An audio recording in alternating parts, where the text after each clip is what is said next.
Right, sorry, recording. Right, now, statistics state that 4 out of every 20 people will experience some form of depression.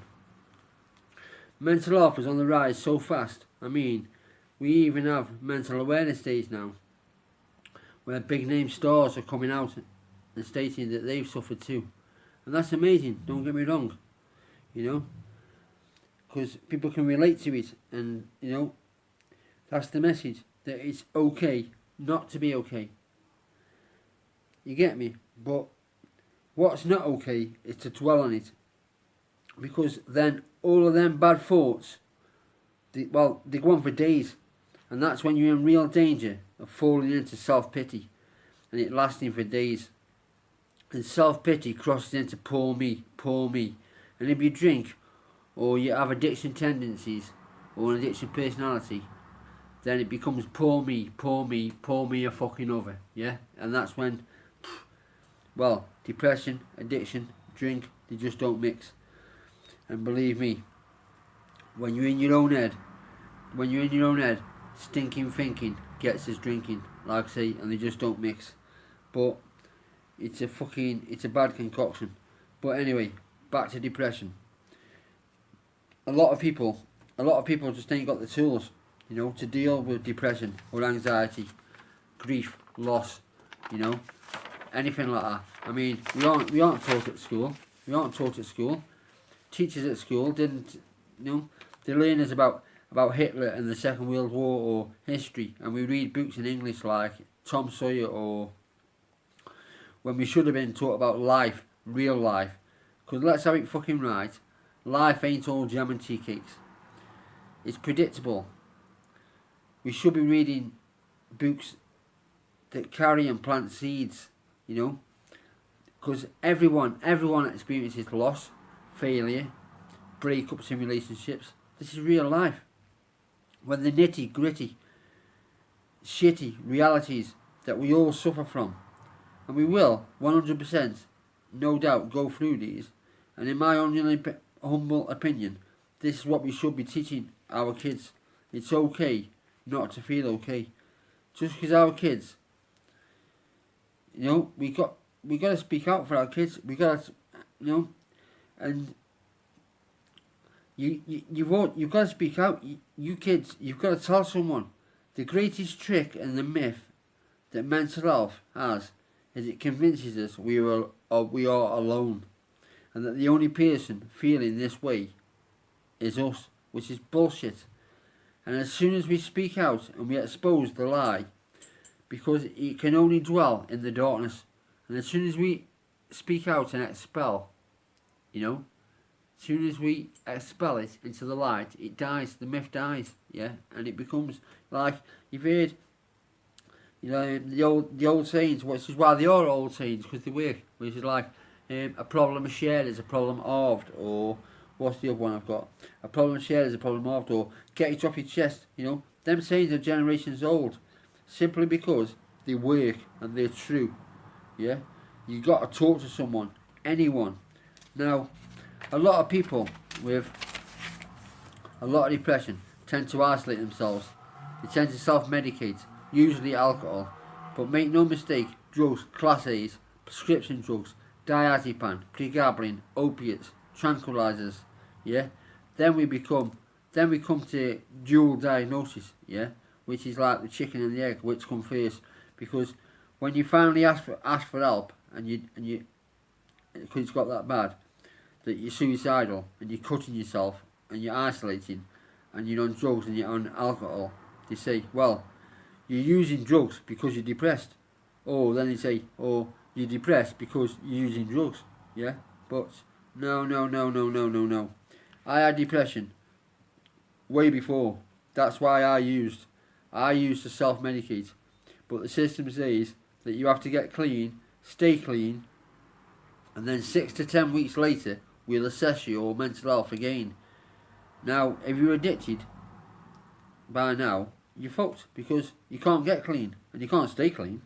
And 6 to 10 weeks to stay clean, if you're an addict, and you're suffering mental health problems, it's a hell of a long time. So you couldn't get the help. So you self-medicated more. And as again, statistics say that you will spend the next 20 to 15 to 20 years locked into addiction and mental health problems.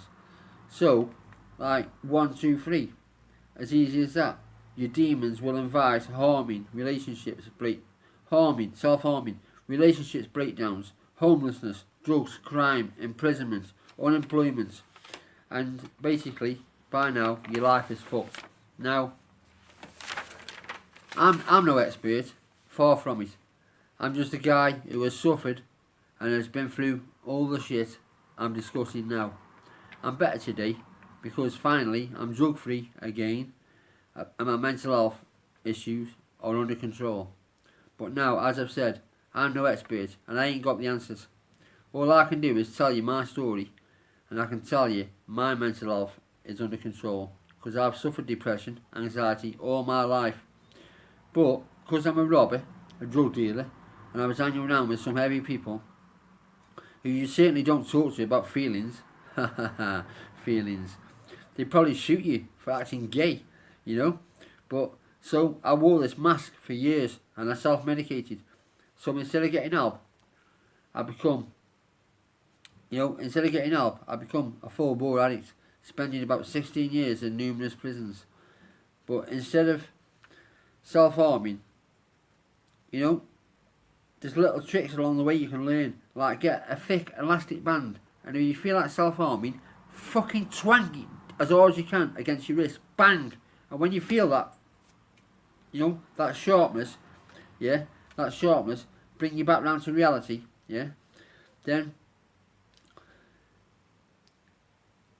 it stops you getting that negative thought pattern forming in your mind, and you can...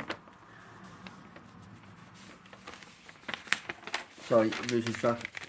And so you can snap it really fucking hard, but hard enough to feel the pain, but not harm yourself. And then you can snap it. It snaps you back into reality, and you can say, "Fuck this," breathe, and let the positivity come back in. Have a break, and then, because we all have something we're grateful for, whether it's our kids, our mums, our friends, whatever it is, our jobs, our car, our bike, our house, our dog, whatever it is. But just for that 10 seconds, breathe and think about what you're grateful for. Just for that 10 seconds. This is by no means therapy, and it's certainly no cure, but I guarantee that if you give it a good chance, with an open mind, it will work, and your suicidal thoughts will disappear. They will come back, make no mistake, they will come back, but you do it again, and you do it again, and you keep doing it. This is just one tool I'm talking about, one tool. There's plenty more, and we will discuss these in future casts, but this is just one tool. Now, this, as I say, is one tool. All I ask is you give it a good try. Not once, try it a couple of times, but give it a chance and it works. I promise you it works. I promise you it works. Like I say, you get negative, you wake up, you're suicidal, just snap, bang, fuck off. It hurts you just enough to, and then you've got to incorporate that with the breathing, with the techniques, and then automatically, instinctively, bring the gratitude back in. Right, like I say, you don't care if it's your budgie, your dog, your mum, your dad, your kids, whatever you're grateful for. Think, you know what, if they found me hanging from the ceiling today, it would break their heart. So I won't do it for them. We're not talking about you at the minute, we're talking about them. Like I say, things that you're grateful for. And like I say, this then will instinctively reprogram your mind, and it works, guys. It works. This is just one tool on depression I'm talking about, but it's one tool what works. Believe me. I know I've spoke through that really fastly, but just watch the video a couple of times and you'll get the gist of where I'm coming from, and hopefully it works for you. Until then, Big Time Promotions. Peace out.